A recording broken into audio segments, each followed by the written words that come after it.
Hello friends, today the promise is for you and for your generation. ಪ್ರಿಯ ಸ್ನೇಹಿತರೆ, ಇಂದಿನ ವಾಗ್ದಾನ ನಿಮಗೂ ಮತ್ತು ನಿಮ್ಮ ಸಂತತಿಯವರಿಗಾಗಿ ಇದೆ. When we are faithful, the Lord blesses us and blesses our generation also. ನಾವು ಕರ್ತನಿಗೆ ನಂಬಿಗಸ್ತರಾಗಿರುವಾಗ ನಮಗೂ ಮತ್ತು ನಮ್ಮ ಸಂತತಿಗೂ ದೇವರು ಆಶೀರ್ವಾದ ಮಾಡುತ್ತಾರೆ. That's what the Bible says in Isaiah 27:6. ಸತ್ಯವೇದವು ಯೆಶಾಯ 27:6 ಈ ರೀತಿಯಾಗಿ ಹೇಳುತ್ತದೆ. In days to come, Jacob will take root. ಮುಂದಿನ ಕಾಲದಲ್ಲಿ ಯಾಕೋಬು ಬೇರೂರುವುದು, Israel will bud and blossom and fill all the world with fruit. ಮತ್ತು ಇಸ್ರಾಯೇಲು ಹೂ ಬಿಟ್ಟು ಚಿಗುರುವುದು, ಭೂಮಂಡಲವೆಲ್ಲ ಫಲದಿಂದ ತುಂಬಿಸುವುದು. What a beautiful promise. ಎಂತಹ ಸುಂದರವಾದಂತಹ ವಾಗ್ದಾನ. In this verse we see two parts. First, Jacob will take root. ಈ ವಾಕ್ಯದಲ್ಲಿ ಎರಡು ಭಾಗಗಳು ನೋಡುತ್ತೇವೆ. ಮೊದಲು ಯಾಕೋಬನು ಬೇರೂರುವನು. Only when Jacob takes root, Israel will bud and blossom. ಯಾಕೋಬು ಬೇರೂರುವಾಗ ಮಾತ್ರ ಇಸ್ರೇಲ್ ಫಲದಿಂದ ತುಂಬುವುದು ಎಂದು ಹೇಳಲ್ಪಟ್ಟಿದೆ. Only when you are faithful to the Lord and to his calling, your generation will be ನೀವು blessed. ಕರ್ತನಿಗೆ ನಂಬಿಗಸ್ತರಾಗಿರುವಾಗ ಮಾತ್ರ ನಿಮ್ಮ ಸಂತತಿ ಅದು ಆಶೀರ್ವಾದ ಹೊಂದುವುದು.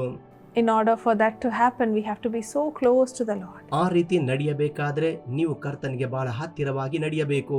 The Bible says, draw close to God and he will draw close to you. ದೇವರ ಸಮೀಪಕ್ಕೆ ಬನ್ನಿರಿ, ಆತನು ನಿಮ್ಮ ಸಮೀಪಕ್ಕೆ ಬರುವನು ಎಂದು ಸತ್ಯವೇದವು ಹೇಳುತ್ತದೆ. So today, if you're far away from Jesus, it's never too late to run back to him. ಇಂದು ನೀವು ಯೇಸುವಿನಿಂದ ದೂರ ಆಗಿರುವುದಾದರೆ ಆತನ ಹತ್ತಿರ ಬರುವುದಕ್ಕೆ ಅದು ತಡವಾಗಿಲ್ಲ. Read the Bible daily. ಸತ್ಯವೇದ ಪ್ರತಿದಿನ ಓದಿರಿ. Note down all the promises that he has given you ಆತನು ಕೊಟ್ಟಂತ ಎಲ್ಲ ವಾಗ್ದಾನಗಳನ್ನು ನೋಡಿರಿ and become so close to the Lord. ಮತ್ತು ಕರ್ತನಿಗೆ ಬಹಳ ಹತ್ತಿರವಾಗಿರಿ.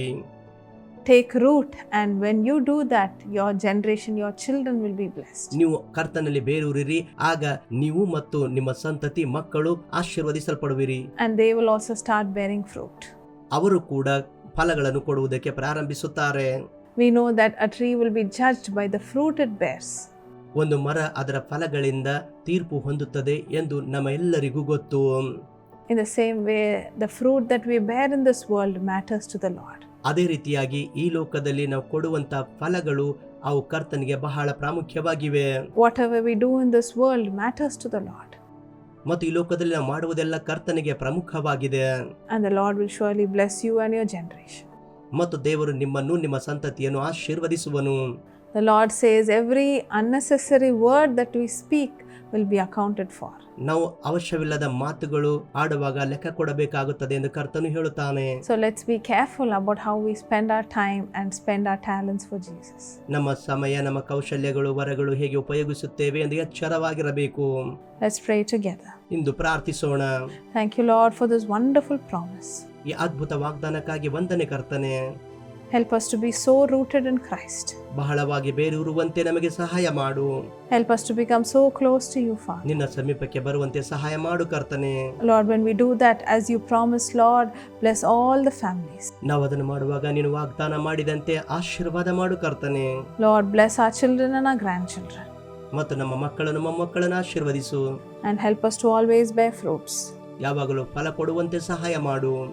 In Jesus' name I pray, Amen. ಯೇಸುವಿನ ನಾಮದಲ್ಲಿ ಪ್ರಾರ್ಥಿಸುತ್ತೇನೆ, amen. So my dear friends, I also want to tell you about the family blessing plan. ನನ್ನ ಪ್ರಿಯ ಸ್ನೇಹಿತರೆ, ಕುಟುಂಬ ಆಶೀರ್ವಾದ ಯೋಜನೆ ಕುರಿತು ಹೇಳಲು ಬಯಸುತ್ತೇನೆ. For your family to be founded on God's finest blessing, enroll your family also. ದೇವರ ಉತ್ತಮ ಆಶೀರ್ವಾದ ನಿಮ್ಮ ಕುಟುಂಬ ಹೊಂದುವುದಕ್ಕಾಗಿ ಕುಟುಂಬ ಆಶೀರ್ವಾದ ಯೋಜನೆಯಲ್ಲಿ ನೋಂದಾಯಿಸಿಕೊಳ್ಳಿರಿ. And there are people in the prayer tower who pray over your families every single day. ಪ್ರತಿದಿನ ಪ್ರಾರ್ಥನಾ ಗೋಪುರಗಳಲ್ಲಿ ಕೆಲವು ಜನರು ನಿಮ್ಮ ಕುಟುಂಬಕ್ಕಾಗಿ ಪ್ರತಿದಿನ ಪ್ರಾರ್ಥಿಸುತ್ತಾರೆ.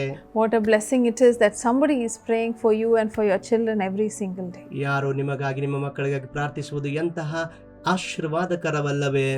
So enroll yourself and your family today, and the Lord will surely bless all your efforts and your sacrifice. ಹಿಂದೆ ನೋಂದಾಯಿಸಿಕೊಳ್ಳಿರಿ. ನಿಮ್ಮ ಪ್ರಯತ್ನವನ್ನು ನಿಮ್ಮ ಕುಟುಂಬ ದೇವರು ಆಶೀರ್ವದಿಸುವರು.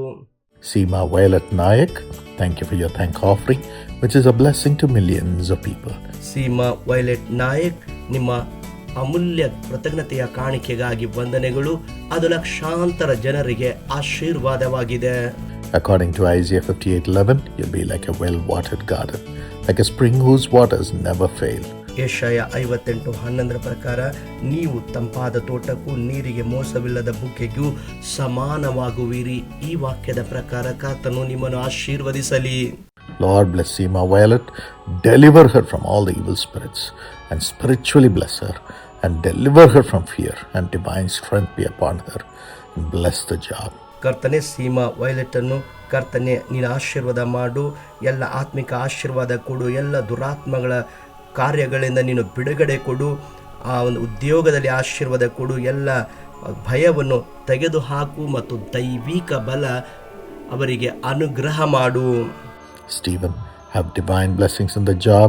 ಸ್ಟೀವನ್ ಅವರಿಗೆ ಉದ್ಯೋಗದಲ್ಲಿ ದೈವಿಕ ಆಶೀರ್ವಾದ ಹೊಂದಲಿ.